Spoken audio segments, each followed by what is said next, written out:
Hello student, मैं हूं Ahmad from biology point, a satellite of science Ekangar Sarai. और आज आपके लिए हम बायोलॉजी में chapter number 8 human health and disease, मानव स्वास्थ्य एवं रोग से संबंधित कुछ टॉपिक को लेकर के आए हैं, जिसमें पढ़ेंगे बैक्टीरियल डिजीज के बारे में, वायरल डिजीज के बारे में और प्रोटोजोन्स डिजीज के बारे में। तो सबसे पहले हम लोग बात कर रहे हैं बैक्टीरियल डिजीज के बारे में। ठीक है, बैक्टीरियल डिजीज में सबसे फर्स्ट है टाइफाइड, साल्मोनेला टाइफी।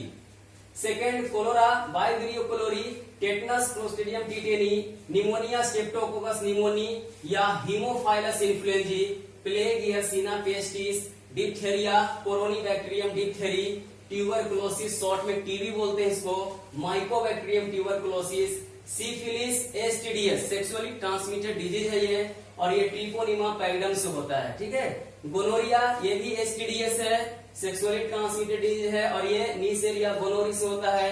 और लास्ट टेन है बुबिंग कफ, ये बॉर्डिनेला परट्यूसिस नामक बैक्टीरिया से होता है। ठीक है, जिसमें हम लोग टाइफाइड और निमोनिया का स्टडी कर चुके हैं। शॉर्ट में यहाँ पे ट्यूबरकुलोसिस को हम लोग एक्सप्लेन कर रहे हैं। ट्यूबरकुलोसिस को शॉर्ट में टीबी बोलते हैं और हिंदी में इसे क्षय रोग कहा जाता है। लिखा हुआ है इस बीमारी में ह्यूमन के लंग्स, ट्रैकिया, लिम्फ नोड्स प्रभावित होता है। इस बैक्टीरिया द्वारा ट्यूबरक्यूलिन नामक टॉक्सिक मटेरियल्स का सिक्रीशन होता है, जो अंगों को पूरी तरह क्षतिग्रस्त कर देते हैं। और इसका ट्रांसमिशन जो होता है वो ड्रॉपलेट्स के द्वारा होता है, यानी ड्रॉपलेट्स, एरोसोल्स के द्वारा इस बैक्टीरिया का ट्रांसमिशन एक इन्फेक्टेड पर्सन से हेल्दी पर्सन में होता है। और इसका टीबी को रोकने के लिए जो वैक्सीन बनाया गया है वो बीसीजी है, जिसे बैसिलस कालमेट ग्वेरिन कहते हैं। और इस वैक्सीन के हेल्प से इस डिजीज को फैलने से रोका जाता है। ठीक है, उसके बाद आगे हमारा यहाँ वायरल डिजीज है। तो जो डिजीज वायरस से होता है उसे वायरल डिजीज बोलते हैं। ठीक है, यहाँ लिखा हुआ है सबसे पहला कॉमन कोल्ड, राइनो वायरस से होता है, कोरोना कोविड-19 वायरस से, इन्फ्लुएंजा मिक्सो वायरस से, रेबीज रैबिडो वायरस से, polio poliomyelitis, mumps rubula virus, measles morbilli virus, AIDS HIV virus, और HIV virus single stranded RNA virus होता है। Smallpox variola virus, chickenpox varicella zoster virus, VZV। ठीक है, उसके बाद hepatitis virus होगा, genital herpes simplex virus, Ebola virus से, hanta virus से, डेंगू वायरस से, एनसेफेलाइटिस हर्प्स सिंप्लेक्स वायरस से। ठीक है, तो ये कुछ वायरल डिजीज है। उसके बाद सबसे पहला इसमें कॉमन कोल्ड, सामान्य जुकाम। तो एनसीईआरटी बुक में यहाँ कॉमन कोल्ड को एक्सप्लेन किया गया है, इसलिए हम लोग भी कॉमन कोल्ड को एक्सप्लेन कर रहे हैं, पढ़ रहे हैं। यहाँ पे लिखा हुआ राइनो वायरस के द्वारा मानव में most infectious disease common cold होती है। ठीक है, उसके बाद लिखा हुआ ये नोज तथा रेस्पिरेटरी पाथ को संक्रमित करते हैं, लेकिन लंग्स को संक्रमित नहीं करते हैं। ठीक है, सिम्टम्स, लक्षण, कॉमन कोल्ड डिजीज का मेन सिम्टम्स क्या है? तो वो है नेजल कंजेशन। नेजल कंजेशन का मतलब नाक बंद होना। ठीक है, या एंड डिस्चार्ज, या फिर लिक्विड के रूप में यहाँ डिस्चार्ज होना, या फिर सोर थ्रोट, यानी गले में खराश होना।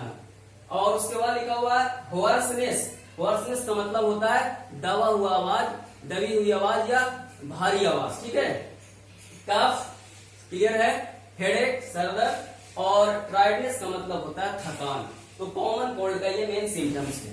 कॉमन कोल्ड जो डिजीज है वो लक्षण यूजुअली 3 to 7 डेज होता है, और फिर स्वतः समाप्त हो जाता है इस डिजीज के सिम्टम्स। ठीक है, ये लिखा हुआ ट्रांसमिशन, इन्फेक्टेड पर्सन की खांसी या छींकों से निकले ड्रॉपलेट्स, छींकों से निकलने वाले जो ड्रॉपलेट्स है, अगर उसके संपर्क में कोई हेल्दी पर्सन आ जाए और श्वसन द्वारा वो ड्रॉपलेट्स हेल्दी पर्सन में प्रवेश कर जाए, इंटर कर जाए, तो वो व्यक्ति भी इन्फेक्टेड हो जाता है और वो संक्रमित हो जाता है और उसे भी कॉमन कोल्ड डिजीज हो जाता है। ठीक है, ये लिखा हुआ है। या फिर पेन्स इन्फेक्टेड पर्सन के द्वारा यूज किया गया pen, books, cups, door knobs, computers, keyboard, mouse, ये सब अगर टच किया हुआ है और उसे अगर कोई हेल्दी पर्सन यूज करता है तो फिर इस वायरस का ट्रांसमिशन वहां हेल्दी पर्सन में हो जाता है। ठीक है,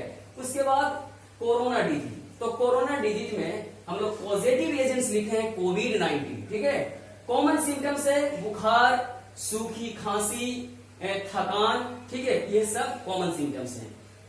हल्के सामान्य लक्षण, दर्द एवं पीड़ा, गले में खराश, दस्त, आंख आना, सरदर्द, स्वाद या गंध का चला जाना, और बेहद गंभीर लक्षण है सांस लेने में कठिनाई या सांस की तकलीफ, सीने में दर्द या दबाव, बोलने और चलने फिरने में परेशानी। ये गंभीर लक्षण है कोरोना डिजीज में। ठीक है, ट्रांसमिशन, तो इन्फेक्टेड पर्सन का जो ड्रॉपलेट्स होगा, एरोसोल्स होगा, उसके द्वारा इस वायरस का ट्रांसमिशन हेल्दी पर्सन में होता है। प्रिवेंशन, कैसे बचें इस डिजीज से?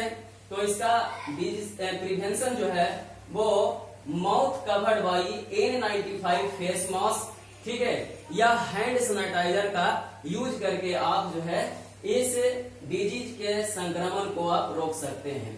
एन का मतलब N95 में एन का मतलब होता है नॉट रेसिस्टेंस टू ऑयल या नॉन ऑयल। ठीक है, meaning that if no oil based particulates are present, और 95 का मतलब होता है इफिशियंसी 95%। ठीक है, आगे लिखा हुआ टेस्ट। तो कोविड डिजीज का जो टेस्ट है वो RT-PCR टेस्ट है, और RT का मतलब रिवर्स ट्रांसक्रिप्शन होता है और PCR का मतलब पॉलीमरेज चेन रिएक्शन होता है। तो इस डिजीज के लिए जो टेस्ट है वो है RT-PCR टेस्ट। ठीक है, उसके बाद लिखा हुआ है प्रोटोजोअन्स डिजीज।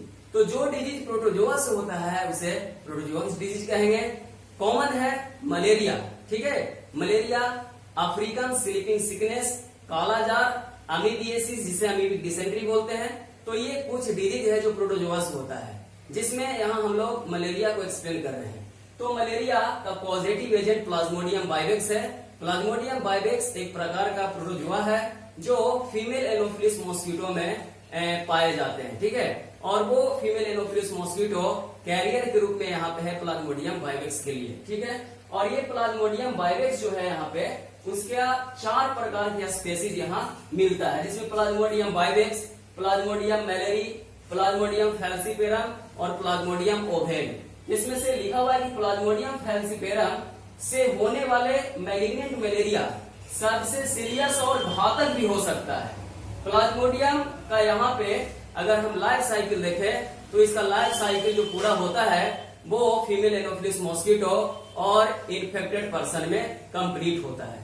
तो प्लाज्मोडियम किस तरह से मलेरिया डिजीज को कॉज करता है उसका डायग्रामेटिक स्टडी हम लोग आगे के नेक्स्ट लेक्चर में करेंगे। ठीक है, और एक चीज और ध्यान में रखेंगे यहाँ पे कि टीबी के लिए जो टेस्ट होता है उसे मैनटॉक्स टेस्ट बोलते हैं, और टाइफाइड डिजीज के लिए जो टेस्ट होता है उसे बिडाल टेस्ट बोलते हैं। ये ऊपर बोर्ड पे लिखा हुआ उसको नोट कर लेंगे। और कोविड-19 में CO का मतलब कोरोना, VI का मतलब वायरस, और D का मतलब डिजीज, और 19 का मतलब 2019। ठीक है, तो बोर्ड पे जो पॉइंट लिखा हुआ है इसको आप नोट कर लेंगे। इससे बहुत सारा ऑब्जेक्टिव और सब्जेक्टिव क्वेश्चन बनेगा। ठीक है, बाकी टॉपिक रह गया है इस चैप्टर में, उसको नेक्स्ट लेक्चर में क्लियर करेंगे। ठीक है, तो मिलेंगे हम लोग फिर नेक्स्ट टॉपिक को लेकर के नेक्स्ट लेक्चर में। तब तक के लिए थैंक यू, धन्यवाद, ओके।